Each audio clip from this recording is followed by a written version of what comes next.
Dali-daling napasugod ang mga tauhan ng NBI Criminal Intelligence Division sa gusaling ito sa Parañaque.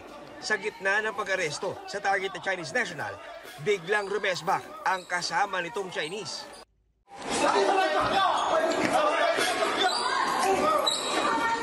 Sa lakas ng suntok sa mukha, napatras ang isang NBI agent at tuluyang nag-amok ang backup na Chinese. Pahirapan na naging pag-aresto at pagposa sa dayuhan.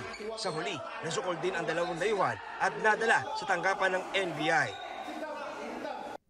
Nagulat kami, lumaban, nanakit ng mga agents natin. Very bothering yung ginawa ng ano na yan, ng ginawa ng isang suspect na yan na lumaban sa mga otoridad. Kasi parang hindi niya na kinatatakutan ng local authorities. Hindi na sila natakot kahit alam na nilang otoridad.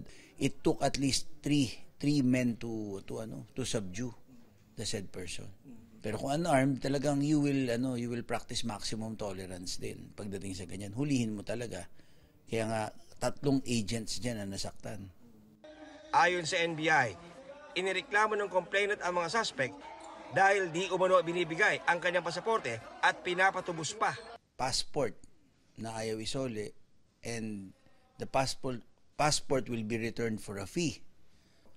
Kaya nagpunta kami doon, in an entrapment operation, naghanda kami ng pera, ng mark, para ibayad, and then after nun, ang plano, huhulihin. Tumanggi magbigay ng pahayag ang dalawang dayuhan na maaharap sa patong-patong na reklamo. Violation ng robbery extortion. Unang-una, may complainant tayo dyan.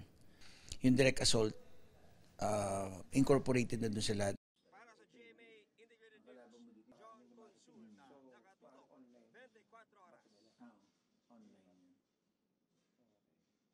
So, yung dalawa sir,